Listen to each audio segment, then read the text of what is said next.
Hey there, folks. Picture this. It's a quiet night. Just the soft rustle of leaves outside, the faint tick of a clock on the wall, and my thoughts, drifting across time. I'm 80 now, a geriatric doctor who's walked alongside thousands in their later years. If I could sit down with my 50-year-old self, maybe after a simple dinner, feet a little sore from the day, I'd have a few things to share. Not warnings, but companionship. A lantern passed from one hand to another. So, if you're in your 50s, this is for you. A quiet conversation about what matters when the noise fades. Let's dive in. Aging doesn't hit you like a freight train. It sneaks in gently, like forgetting why you walked into a room or finding more comfort in silence than chaos. It's not something to dread.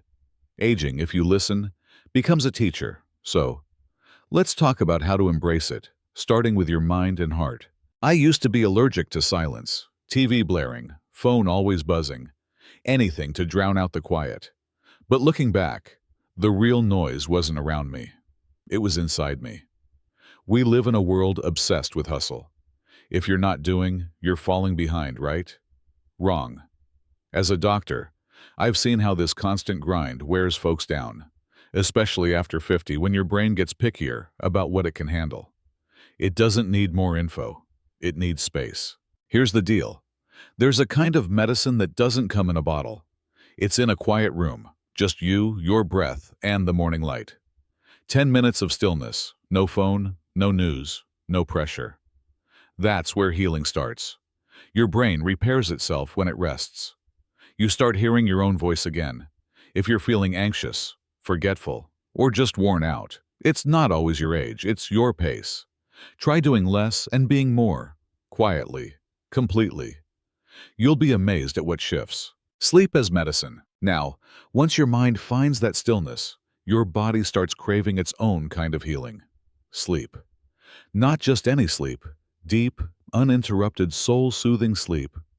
The kind you had as a kid, drifting off to crickets and waking up to sunlight. I've sat by countless hospital beds and, let me tell you, sleep isn't a luxury, it's repair. Your brain clears toxins, your heart slows, your cells mend. But too many of us trade sleep for screens, late-night worries, or one more scroll. Then we wonder why we feel foggy and lost. If you're getting less than 6 hours a night, hit pause. After 50, your body doesn't just get tired, it gets fragile. Without rest, even the sharpest mind dims. But with it, even a weary soul starts to glow. Turn off the lights. Put the phone down. Let quiet return. Not just to your room, but to your body, your breath, your life. Let sleep heal you.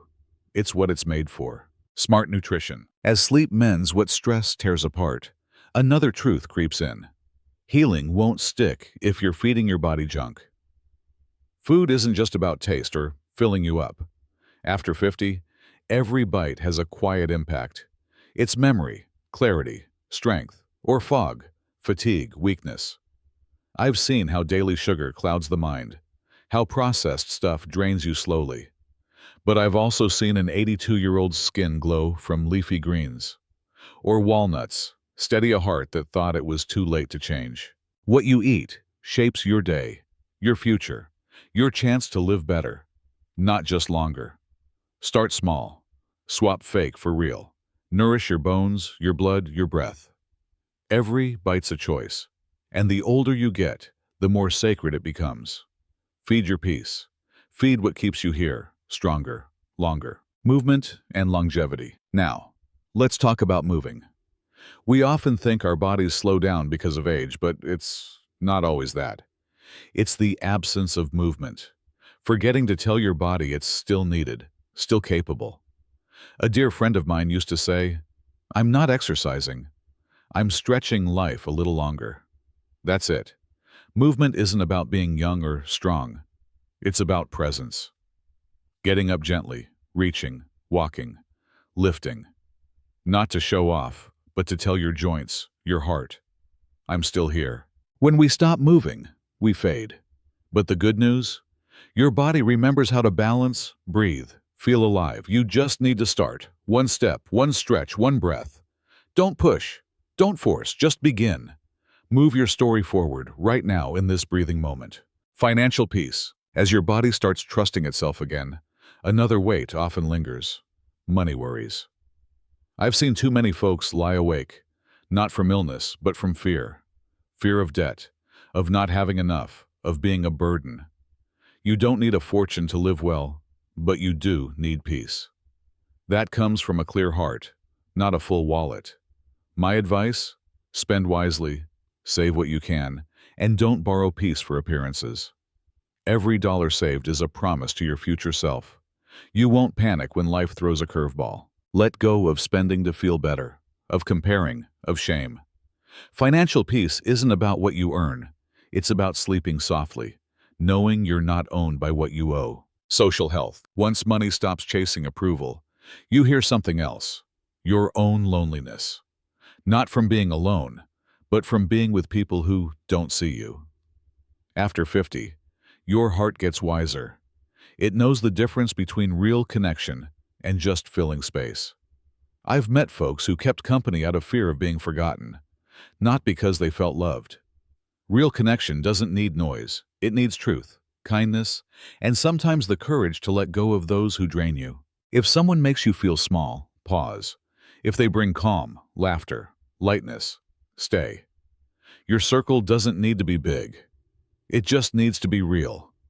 Choose who sees your joy, your tiredness, and still sticks around.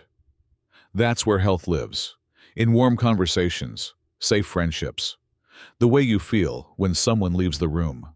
Protect that. Discipline and daily flow. Now, as you choose the right people, another wisdom rises. Discipline. Not the harsh kind, but the gentle, steady kind. Like thread holding an old shirt together. Making your bed, drinking water before coffee, taking 5 minutes to breathe before the day's rush. That's discipline. Done with kindness, it's devotion. Devotion to your health, your time, the life you want. I used to think freedom meant doing whatever I wanted. But real freedom? It's structure. Knowing when to rest, walk, stop scrolling, start again. After 50, your energy's sacred. Spend it wisely. Start the day with one good habit. End it with a gentle review. A good day isn't luck. It's built with rhythm, breath, small choices that shape a life worth waking up to. Lifelong learning. With that rhythm in place, something else stirs. Curiosity. No matter your age, your mind was made to grow. When it stops learning, it folds inward. I've seen elders tired from sameness. Same stories, same chairs. But I've also seen 80-year-olds learn Spanish, pick up a guitar, or paint for the first time. Their eyes didn't just look, they sparkled. You don't need a classroom, just a question, a curiosity. Read something new, learn something useless, beautiful. Talk to someone younger, let their words confuse you, inspire you. When your mind moves, your soul breathes. Aging stops feeling like fading and starts feeling like unfolding, becoming. The philosophy of aging. And as your mind stretches, you hit a quiet pause, a moment to ask, who am I becoming? Aging isn't a finish line, it's a perspective. A chance to look at your story, keep the good chapters, close the heavy ones, and write new ones. So many of us carry regrets, people, or expectations too long. But aging? It's your shot to begin again, to forgive, release. Move toward a life that's yours. You don't have to live anyone else's script. The greatest freedom after 50 isn't doing more. It's needing less. Less proving, less pleasing, more peace, more you. You're not running out of time. You're returning to it. Wrapping up. So, if you're in your 50s, or just at a quiet turn in your journey, let this be a gentle tap on the shoulder. It's not too late to begin again. Health is still yours. Peace isn't far off. It's a daily choice. You're not behind. You're arriving at a truer you. We don't need more noise. We need more meaning. More calm mornings, restful nights, nourishing meals, steps that matter. More moments where we remember. We're allowed to live slowly, deeply, with grace. If this resonates, drop a word or a memory below. Share this with someone you love. Sometimes all we need is a quiet reminder that we still matter. Thanks for listening.